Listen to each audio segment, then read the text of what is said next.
मुंबई में संजय राउत ने press conference में मराठी भाषा को लेकर सख्त रुख अपनाया। उन्होंने कहा कि महाराष्ट्र में मराठी अनिवार्य होनी चाहिए और सरकार को इस पर पीछे नहीं हटना चाहिए। साथ ही केईएम अस्पताल नामांकन विवाद और अन्य राजनीतिक मुद्दों पर भी उन्होंने तीखी प्रतिक्रिया दी की या महाराष्ट्रात ज्या महाराष्ट्राची राजभाषा मराठी आहे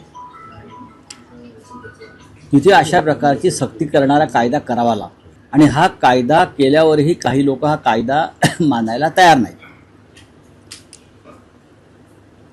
हे इतर राज्यात चालणार नाही। रिक्षा चालकांना मराठी यायला हवं ही भूमिका जर सरकारची असेल किंवा सरकारच्या संबंधित मंत्र्यांची असेल तर त्याच्यावरती प्रतिवाद करण्याची गरज नाही। आपण या शहरामध्ये येऊन रोजीरोटी कमवत आहे। आपल्या रिक्षात बसणारे बहुसंख्य लोक मराठी असतात। आपल्याला मराठी येत नसल्यामुळे गैरसमज निर्माण होतात, मारामाऱ्या होतात, वाद होतात। त्याच्यामुळे तुमच्या सोयीसाठी मराठी शिकायला पाहिजे। पण सरकारला आव्हान देण्याची भाषा यात केली जाते मराठीच्या मुद्द्यावर। सरकारला आव्हान म्हणजे महाराष्ट्राला आव्हान, सरकार कोणाचे आहे असं आम्ही मानतो। काय झालं, देवेंद्र फडणवीस यांची जी मधल्या काळात गर्जना होती महाराष्ट्रात सक्ती फक्त मराठीची, ही त्यांची गर्जना होती। महाराष्ट्रात सक्ती फक्त मराठीची। त्या गर्जनेचं काय झालं, त्या गर्जनेचं म्याव का झालं, कशा करता तुम्हाला मागे हटायचं आहे? शिकतील ना मराठी। तुम्ही कायदा करा, नियम बनवा, 1 मे पासून सुरुवात करा आणि नियम बनवल्यावर त्यांना 6 महिन्याची मुदत द्या। ज्यांना येत नाही त्यांनी शिकावं। मराठी अत्यंत सोपी, सहज, रसाळ भाषा आहे। ती अवघड नाही। ती काय हिब्रू भाषा आहे का? नाही। ती आफ्रिकन भाषा आहे का? नाही। आमची रोमन लिपी वगैरे सगळं सारखंच आहे, शब्द सारखे आहेत। मग तुम्ही शिकणार नाही म्हणजे काय? खरं म्हणजे जर सरकार मागे हटत असेल मराठीच्या प्रश्नावर तर ज्या मंत्र्यांनी हा विषय सुरू केला,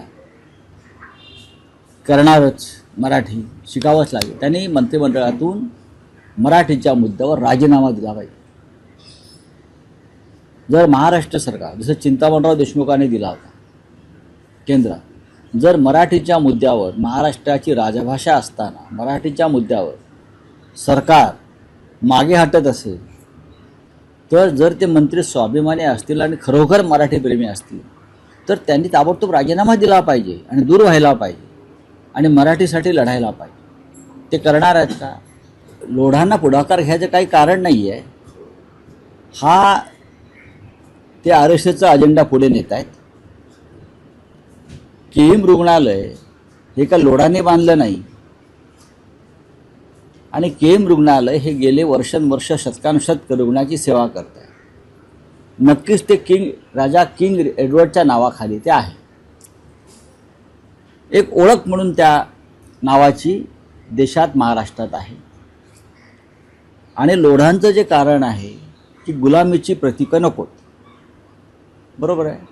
मग सगळ्यात आधी त्याने मी काल म्हटल्याप्रमाणे त्यांच्या ज्या वसाहती त्यांनी बांधलेल्या आहेत, हाऊसिंग कॉम्प्लेक्स, टॉवर्स, ती सगळी नावं इंग्रजी आहेत। त्यांच्या एका उंच टॉवरला प्रेसिडेंट ट्रम्पचं नाव आहे। सगळ्यात आधी त्यांनी प्रेसिडेंट ट्रम्पचं नाव आपल्या टॉवरवरून काढलं पाहिजे आणि त्या टॉवरला छत्रपती शिवाजी महाराजांचं नाव दिलं पाहिजे।